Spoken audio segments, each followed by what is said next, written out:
नमस्कार दोस्तों, एक बार फिर से आप सबका स्वागत है। आज हमारी 7th क्लास है जिसमें हम सीखेंगे कि इन्वेस्टमेंट स्ट्रेटेजी के बारे में। कौन कौन सी स्ट्रेटेजी है जिनसे हमें मार्केट में इन्वेस्टमेंट करना चाहिए और आपके अकॉर्डिंग आप पे कौन सी सुटेबल होती है जिसके तहत आपको मार्केट में इन्वेस्टमेंट या ट्रेडिंग करनी चाहिए। आज जो हम टॉपिक कवर करने वाले हैं वो है, हम समझेंगे सबसे पहले लॉन्ग टर्म इन्वेस्टमेंट और शॉर्ट टर्म इन्वेस्टमेंट क्या होता है। दूसरा हमारा है ग्रोथ इन्वेस्टमेंट और वैल्यू इन्वेस्टमेंट क्या होती है। थर्ड नंबर पे हम समझेंगे कि डाइवर्सिफिकेशन करने का क्या बेनिफिट है, क्या इंपॉर्टेंस है और रिस्क को कैसे मैनेजमेंट किया जाता है। फोर्थ एंड लास्ट हमारा जो टॉपिक होगा वो समझेंगे कि हम जो पोर्टफोलियो एलोकेशन है उसका क्या मतलब होता है। तो चलिए वीडियो को शुरू करते हैं। आज जो हम सबसे पहले समझेंगे वो समझेंगे लॉन्ग टर्म इन्वेस्टमेंट और शॉर्ट टर्म इन्वेस्टमेंट क्या होता है, इसको हम डिटेल में समझेंगे। तो पहले हम बात करते हैं लॉन्ग टर्म इन्वेस्टमेंट की। लॉन्ग टर्म इन्वेस्टमेंट का मतलब होता है कि जब आप स्टॉक मार्केट में जो पैसा लगाते हो वो कम से कम 5 साल के लिए लगाओ, ठीक है।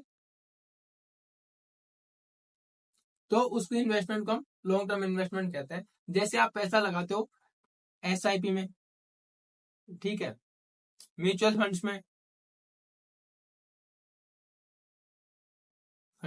या फिर स्टॉक्स में, जहां भी आप इन्वेस्ट करते हो उस इन्वेस्टमेंट को अगर आप 5 साल से ज्यादा टाइम के लिए रखते हो तो इसे हम लॉन्ग टर्म इन्वेस्टमेंट के दायरे में देख सकते हैं, ठीक है। इसका एडवांटेज और डिसएडवांटेज क्या है तो देखिए, सबसे पहले जो एडवांटेज है वो एडवांटेज है इसमें जो टैक्स लगता है वो कम है।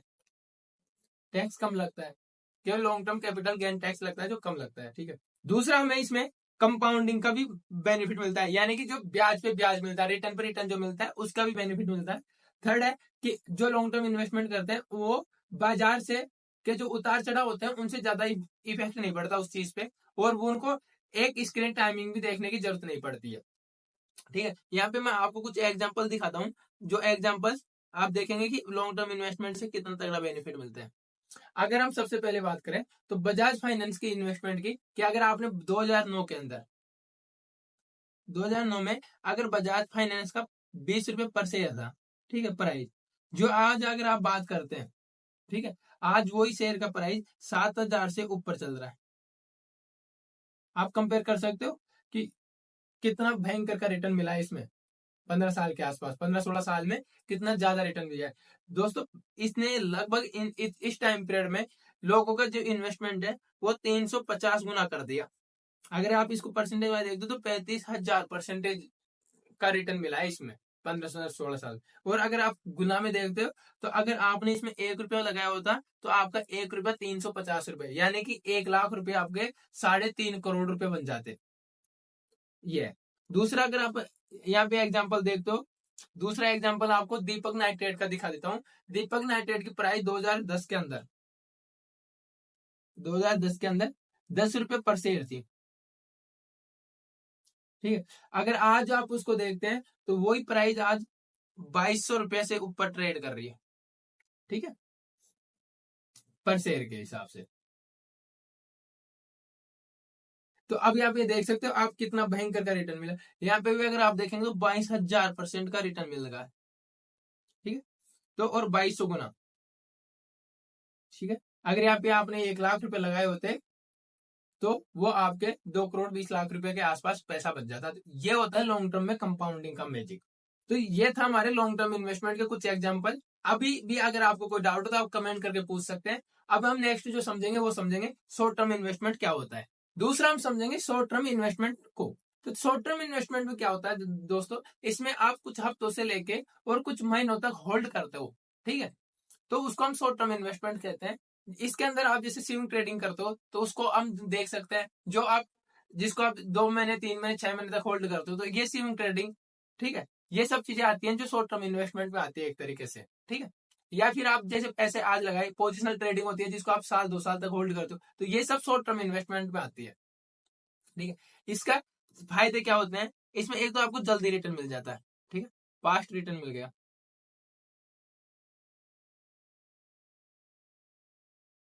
पैसे की लिक्विडिटी बनी रहती है इसमें आपके पास, ठीक है। बट इसके साथ ही इसमें रिस्क ज्यादा होता है तो रिवार्ड भी ज्यादा होता है, ठीक है। रिस्क रिवार्ड अगर आप देखेंगे तो रिवार्ड इसमें ज्यादा होता है, ठीक है। इसमें ये था। इसमें जब बाजार उतार चढ़ाव बाजार का पड़ता है तो दोस्तों बाजार के उतार चढ़ाव से इस पे बहुत ज्यादा इम्पैक्ट पड़ता है। अभी अगर आप देखेंगे तो शॉर्ट टर्म जो इन्वेस्टर्स हैं उनका अगर आप देखेंगे तो निफ्टी पिछले 5 महीने से जो अपने 26 साल 27 साल के रिकॉर्ड में अब जाकर पिछले 5 महीने से रेड में क्लोज किया, तो शॉर्ट टर्म इन्वेस्टर्स को यहाँ पे बहुत ज्यादा इम्पैक्ट पड़ा है। इसमें से अगर आपको देखा जाए कि आपके लिए कौन सा बेहतर है, तो देखिए अगर आपके पास टाइम नहीं है, आप स्क्रीन टाइम नहीं दे सकते, आप मैनेज नहीं कर सकते, तो आपको लॉन्ग टर्म इन्वेस्टमेंट के लिए जाना चाहिए। ठीक है, आप फ्री और नो टेंशन के साथ अगर पैसे बनाना चाहते हैं तो अगर आप स्क्रीन टाइम देना चाहते हैं और आप खुद से मैनेज करना चाहते हैं टाइम देके स्क्रीन टाइम को देखकर, तो आपको शॉर्ट टर्म इन्वेस्टमेंट के लिए जा सकते हैं आप।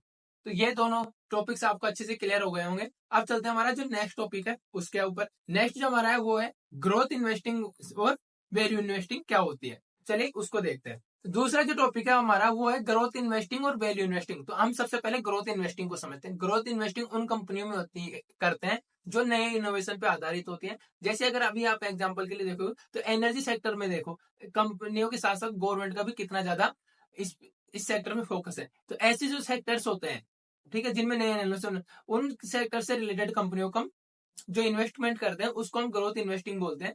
ये कंपनियां, ऐसी जो कंपनियां होती है वो बहुत कम डिविडेंड देते हैं। ये डिविडेंड के पैसों को भी अपने बिजनेस में लगाकर बिजनेस को बहुत ज्यादा जल्दी ग्रोथ करने में लगी रहती है। ऐसी कंपनियों में अगर आप इन्वेस्टमेंट करते हैं तो आपको अधिक रिटर्न तो मिलेगा, पर इसके साथ साथ आपको रिस्क भी ज्यादा होता है दोस्तों। ये कंपनियां नए इनोवेशन पर निर्भर करती है। तो आपको पता है कि इनोवेशन जरूर नहीं है कि आपने जहां पे भी कोई भी चीज प्रैक्टिकली करने की कोशिश कर रहे हो वो आपकी सक्सेस हो, अगर वो फेल भी हो सकती है, तो इसलिए इनमें रिस्क ज्यादा होता है।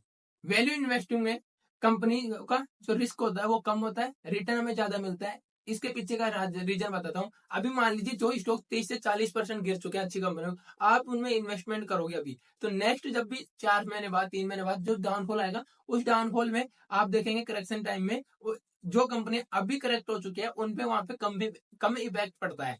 ठीक है, अगर अभी भी आप देखेंगे ऐसे स्टॉक भी है जो 10 से 15% ही गिरे हैं इतना ज्यादा मार्केट गिरने के बाद, और कुछ स्टॉक है जो 50-60% भी गिर चुके हैं, अच्छे अच्छे स्टॉक भी गिर चुके हैं यहाँ पे। तो ये होती है वैल्यू इन्वेस्टिंग और ग्रोथ इन्वेस्टिंग। थर्ड जो हमारा है वो है डाइवर्सिफिकेशन क्या होता है और इससे रिस्क मैनेजमेंट कैसे किया जाता है, ये समझेंगे। तो देखो डाइवर्सिफिकेशन का मतलब होता है बांटना, कि आपका जो भी इन्वेस्टमेंट है उसको आप अलग अलग एसेट्स में डिवाइड करो, जिससे क्या है कि आपका जो रिस्क होता है वो मेंटेन रहता है और आपका जो पोर्टफोलियो होता है वो एक कंटिन्यूसली आपको रिटर्न देता रहता है। यहाँ पे मान लीजिए हम एक एग्जांपल लेते हैं कि आपके पास 1 लाख रुपया है,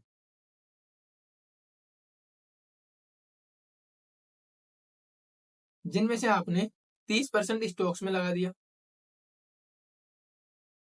ठीक है, 20% म्यूचुअल फंड में लगा दिया, 20% आपने गोल्ड में लगा दिया,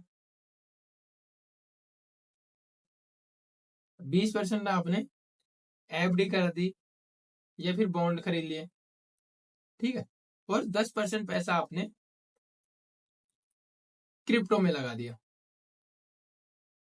ठीक है, यहाँ पे देखो अब यहाँ पे क्या है, यहाँ पे रिस्क ज्यादा है, यहाँ पे रिस्क ज्यादा है, पर यहाँ पे रिस्क कम है, यहाँ पे और रिस्क कम है। तो इससे क्या है कि आपका पोर्टफोलियो मैनेज रहता है डाइवर्सिफिकेशन करने से। ठीक है, और इसके बाद भी हम रिस्क को मैनेज करने के लिए एक स्टॉप लॉस लेके चलते हैं। ठीक है, कि जब भी हमारा स्टॉप लॉस ट्रिगर होगा हमें उस पोजीशन को कट करना होता है। और इसके साथ ही हम दूसरी जो चीज लेके चलते हैं वो हेजिंग। आपने देखा होगा ऑप्शंस में भी आपने रिस्क को कम करने के लिए आप हेजिंग का यूज करते हुए लोगों को देखा होगा। तो हेजिंग हम करके भी हमारे रिस्क को कम करते हैं।